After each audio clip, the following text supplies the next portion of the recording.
बात करेंगे छत्रपति शिवाजी महाराज की, जिन्होंने भारत में मराठा साम्राज्य की नींव रखी थी।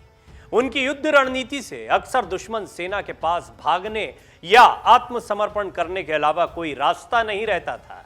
मराठा साम्राज्य की स्थापना में बड़ी भूमिका निभाने वाले छत्रपति शिवाजी महाराज भारत के एक महान योद्धा और कुशल प्रशासक थे।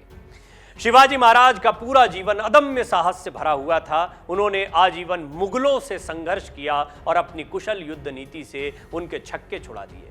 साल 1674 में पश्चिम भारत में मराठा साम्राज्य की नींव रखने वाले छत्रपति शिवाजी महाराज ने वर्षों तक मुगलों से लोहा लिया था और उन्हें धूल चटाने में कामयाबी हासिल की थी। उन्होंने अपनी वीरता से मुगलों के छक्के छुड़ा दिए थे। उन्हें युद्ध में गुरिल्ला रणनीति की नई शैली विकसित करने के लिए जाना जाता है। इसके जरिए उन्होंने सबको हैरान कर दिया था। सबसे पहले बात करते हैं छत्रपति शिवाजी के जन्म की। 19 फरवरी 1630 को महाराष्ट्र के शिवनेरी दुर्ग में उनका जन्म हुआ था। हालांकि उनके जन्म को लेकर इतिहासकारों में हमेशा से ही मतभेद रहा है। कई लोग मानते हैं कि शिवाजी का जन्म भगवान शिव के नाम पर रखा गया, लेकिन ऐसा नहीं था। उनका नाम एक देवी शिवई के नाम पर रखा गया था। दरअसल शिवाजी की मां ने देवी शिवई की पुत्र प्राप्ति के लिए पूजा की और उन्हीं पर शिवाजी का नाम रखा गया। उनके पिता शाहजी राजे भोसले बीजापुर के दरबार में उच्चाधिकारी थे। शिवाजी का लालन पालन उनकी माताजी जीजाबाई ने किया। उन्हीं की देखरेख में वो बड़े हुए। उन्हें युद्ध का प्रशिक्षण और प्रशासन की समझ दादाजी कोंडदेव जी से मिली थी। उन्होंने 1674 में पश्चिम भारत में मराठा साम्राज्य की नींव रखी थी। शिवाजी को हिंदू शासक के तौर पर देखा जाता है, लेकिन वो सभी धर्मों का सम्मान करते थे। उनकी सेना में मुस्लिमों को भी महत्वपूर्ण पद मिलता था। शिवाजी ने एक ताकतवर नौसेना बनाई थी, इसलिए उन्हें भारतीय नौसेना के पिता के रूप में भी जाना जाता है। उन्होंने जयगढ़, विजयदुर्ग, सिंधुदुर्ग और अन्य कई स्थानों पर नौसेना किलों का निर्माण किया था। उनके पास 4 अलग अलग प्रकार के युद्धपोत भी थे। शिवाजी युद्ध की रणनीति बनाने में माहिर थे। उन्होंने सीमित संसाधनों के होने के बावजूद छापेमारी युद्ध कौशल का परिचय सिर्फ 15 साल की उम्र में तोरना किले पर कब्जा करके दे दिया। यह बीजापुर के सुल्तान को पहला तगड़ा झटका था। फिर शिवाजी ने अपनी ताकत बढ़ाई और 1655 तक कोंडन, जवली और राजगढ़ किलों पर भी कब्जा कर लिया। शिवाजी महिलाओं के खिलाफ हिंसा के सख्त खिलाफ थे।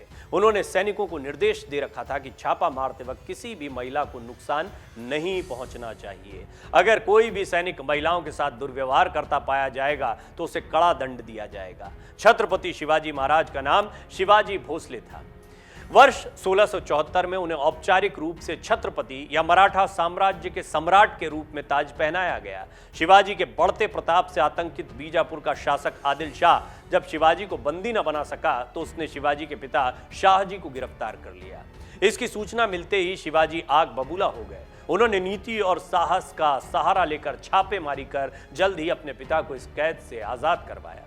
तब बीजापुर के शासक ने शिवाजी को पकड़ने का आदेश देकर अपने मक्कार सेनापति अफजल खां को भेजा। उसने भाईचारे और सुलह का झूठा नाटक रचकर शिवाजी को अपनी बाहों के घेरे में लेकर मारना चाहा, पर समझदार शिवाजी के हाथ में छिपे बखनग का शिकार होकर वो स्वयं मारा गया। ये बहुत प्रचलित कथा है, आप सभी जानते हैं।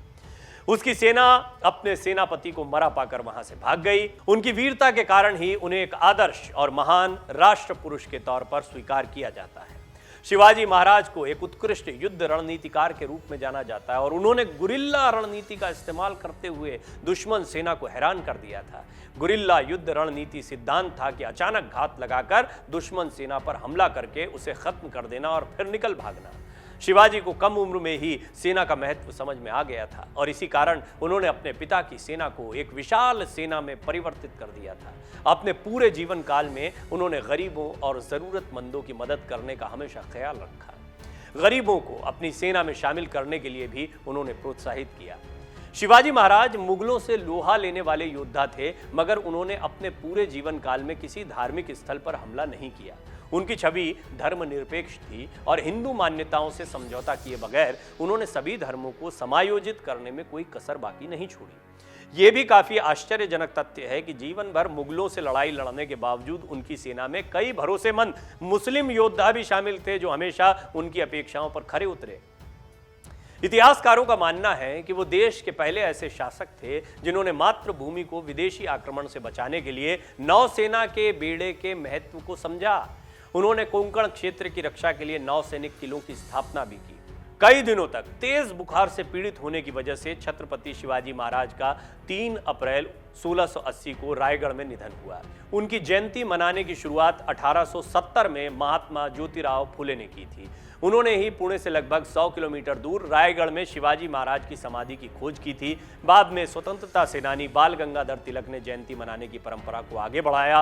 उन्होंने ब्रिटिश शासन के खिलाफ खड़े होकर शिवाजी महाराज जयंती के माध्यम से स्वतंत्रता आंदोलन के दौरान लोगों को एक साथ लाने में अहम भूमिका निभाई। उनकी वीरता और योगदान हमेशा लोगों को हिम्मत देता है, इसीलिए हर साल ये जयंती मनाई जाती है। शिवाजी महाराज के बारे में जितना कहा जाए कम है। एक बार फिर जब हम अपनी नौसेना की बात करते हैं, अपने नौसेना की बढ़ती ताकत की बात करते हैं, तो शिवाजी याद आते हैं, क्योंकि शिवाजी वो पहले व्यक्ति थे जिन्होंने नौसेना के महत्व को समझा।